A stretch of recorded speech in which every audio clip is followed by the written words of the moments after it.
monarch of mystery, we'll call him, Quentin McCord, is portrayed by Michael Tylo, who originated the character just over a year ago.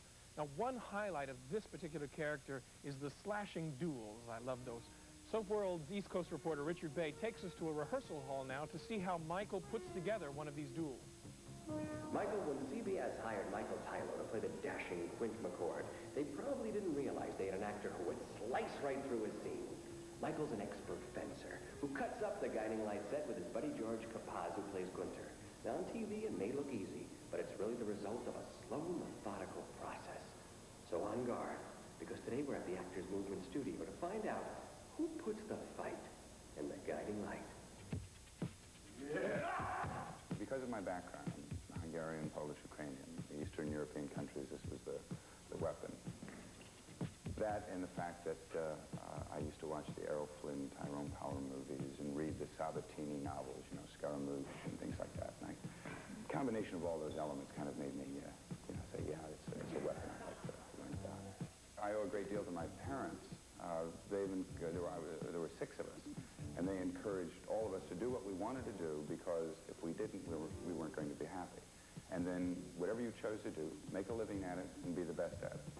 Michael received that advice back in Dearborn Heights, Detroit, from his dad, a plumber, and his mom, who's now back in school. Michael, the oldest of 6, went to Catholic high school and Wayne State University. He fell in love with the actress who played opposite him in a grad school production of As You Like It. Well, they must have liked it, because they soon married.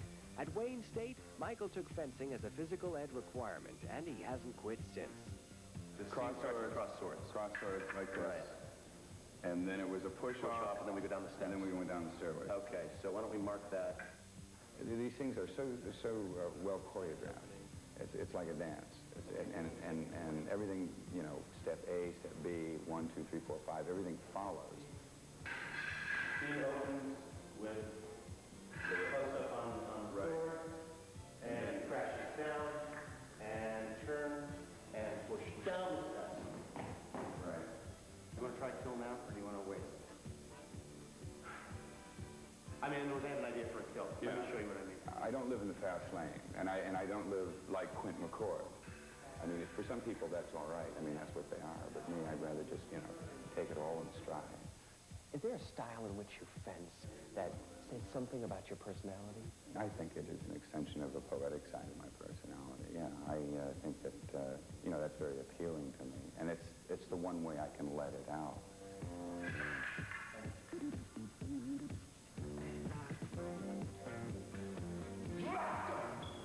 I have those own personal fantasies about living in the golden age of the Austro-Hungarian Empire, you know, where they wore those mink capes, you know, and the hussar outfits and horseback riding and all that. Yeah, I kind of get off on that. I enjoy that kind of period.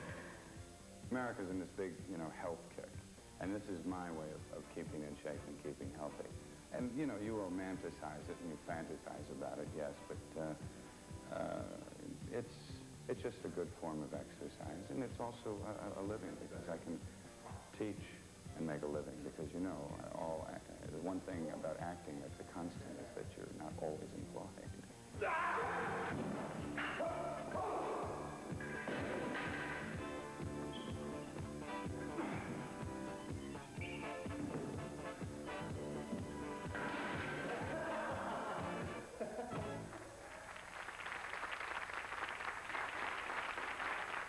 That's impressive.